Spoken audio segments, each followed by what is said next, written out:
In the 1950s, during the early Cold War, the United States and the Soviet Union were locked in a nuclear arms race. Both countries were building stockpiles of nuclear bombs and fleets of bombers to drop the bombs on their enemy. Both countries were also trying to figure out how to defend against the bombers that the other side might send against them. Aerial bombardment had been a major feature of World War II. But technology had changed so much since the 1940s that the old defenses wouldn't work anymore. The bombers of World War II were propeller-driven.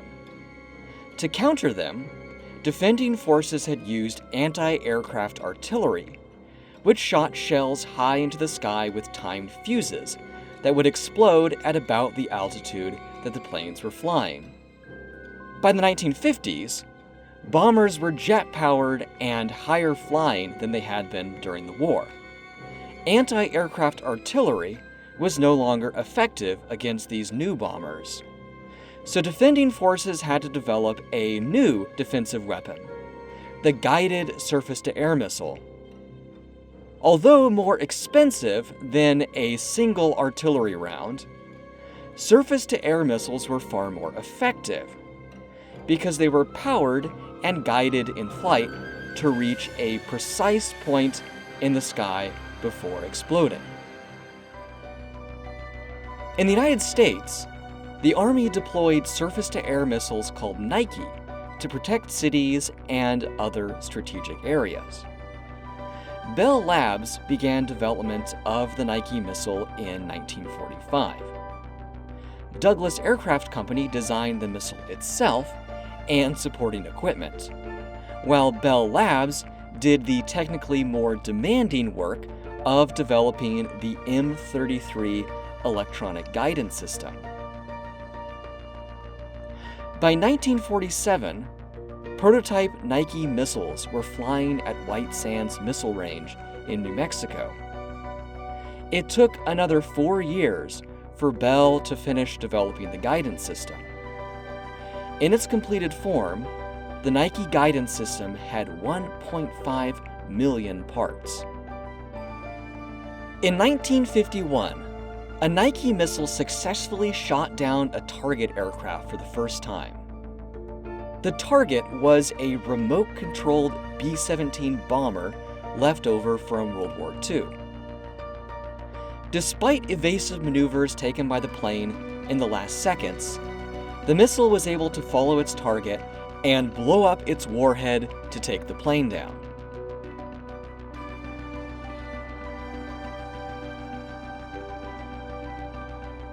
The first Nike missiles entered operation 2 years after this test.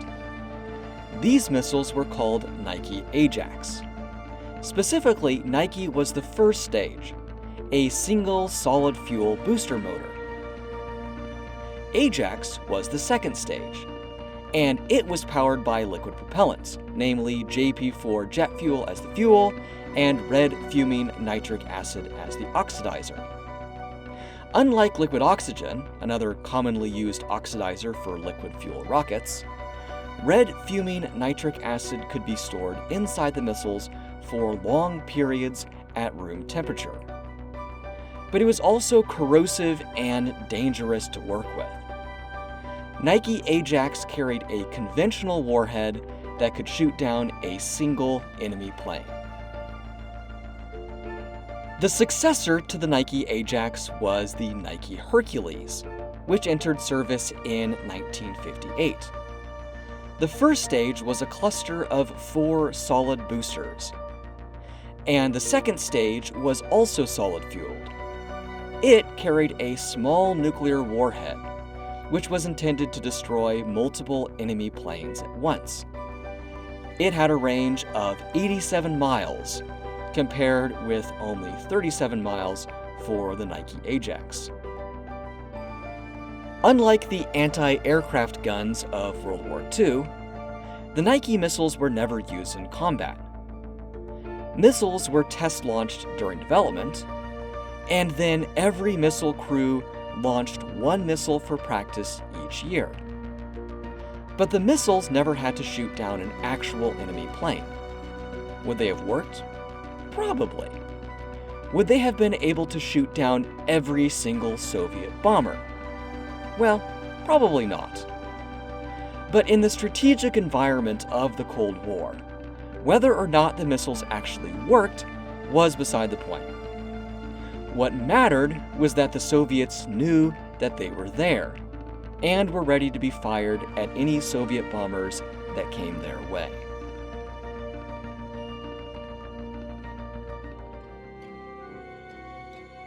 The heyday of the Nike missiles was the 1950s to the mid-60s. At peak deployment, the U.S. Army operated a total of about 260 Nike missile sites around the United States, protecting 40 different strategic areas in 30 states. Each missile site had a crew of about 100 people, which included the fire control platoon, the launching platoon, support staff like cooks and medics, and military police who patrolled the grounds with dogs. By the 1970s, Nike missiles were beginning to look old-fashioned. The missiles had been designed to intercept bombers, but they would be ineffective against intercontinental ballistic missiles. A later version of the Nike missile, called Nike Zeus, was designed to be used against enemy missiles, but it never entered production. Although it seems that it would have worked more or less, it would have been prohibitively expensive to deploy. Also, it could not have been fully tested with live nuclear warheads because of the Nuclear Test Ban Treaty. President Kennedy's Secretary of Defense, Robert McNamara, canceled the program in 1963. After the cancellation of Nike Zeus and a follow-on called Nike X, the Army continued to operate Nike Hercules missiles for several more years. But by the early 1970s, the Army had started to decommission its Nike Hercules batteries around the contiguous United States.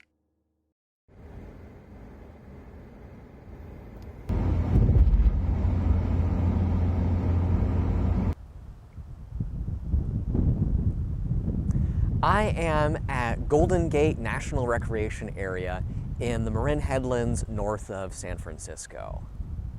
During the Cold War, the U.S. military built several Nike missile batteries around San Francisco, both to protect the city and to protect strategic installations around the city.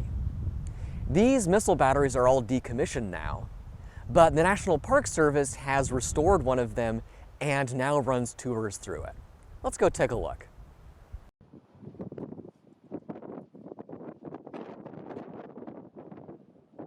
The restored missile battery is called SF-88.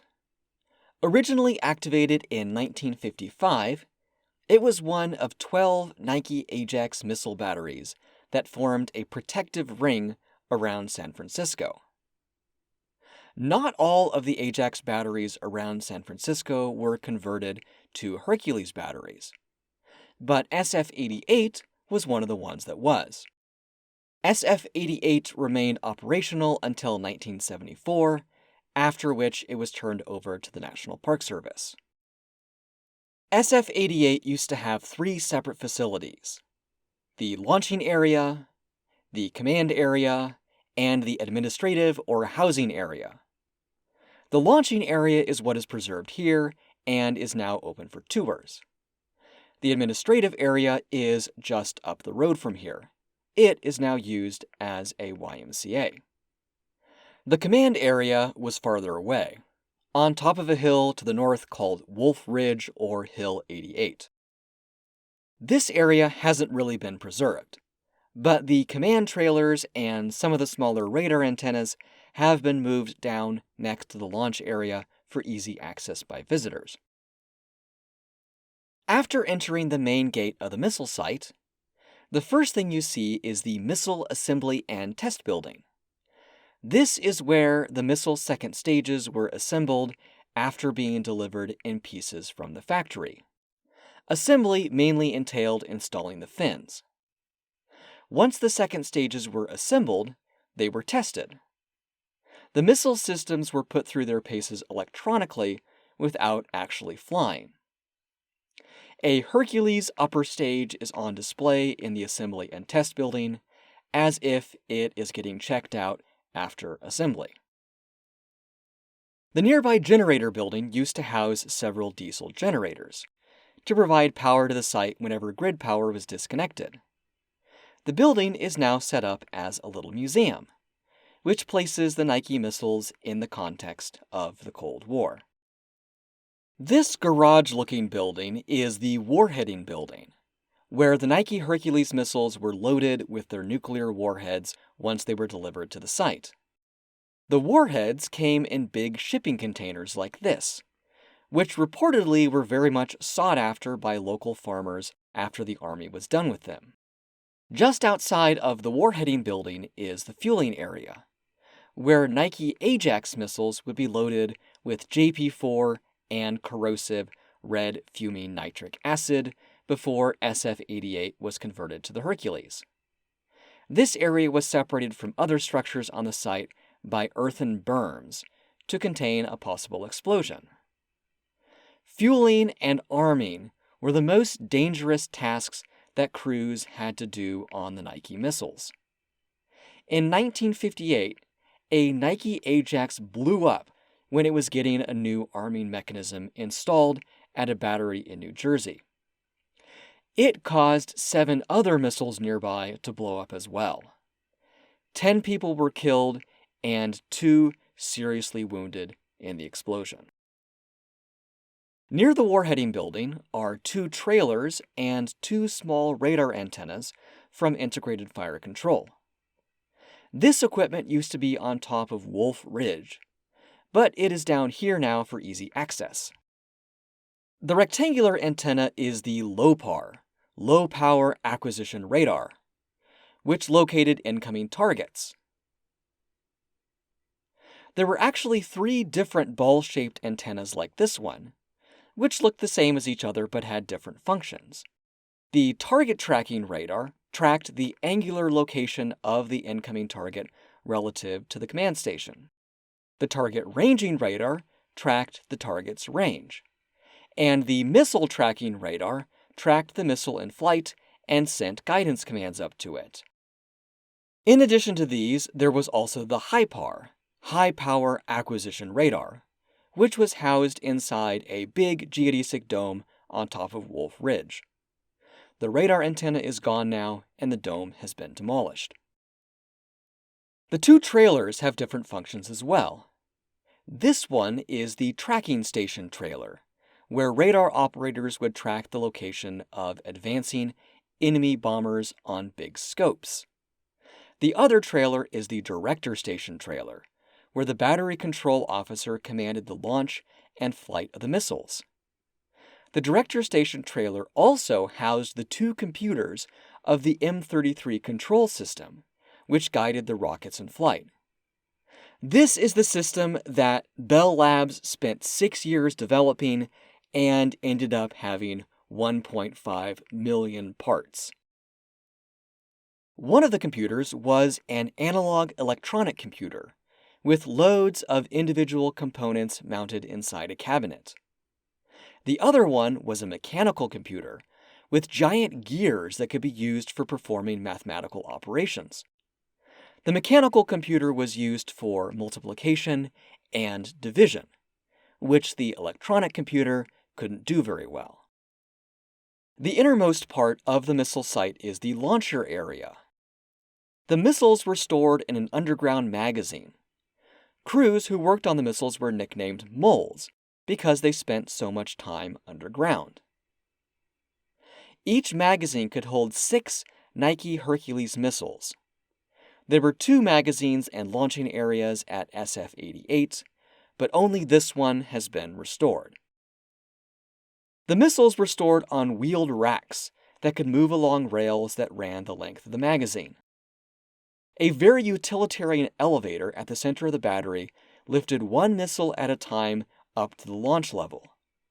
If an alert came, the launcher crews would raise the missiles to the surface and set them up at the 4 launch stands. When it came time to launch a missile, the crews would take refuge in the panel room just off the magazine. The launching command usually came from integrated fire control, but launching crews could order a launch from the panel room if necessary. For almost 20 years, Nike Ajax and Nike Hercules missiles were kept ready here in case Soviet bombers should ever attack San Francisco.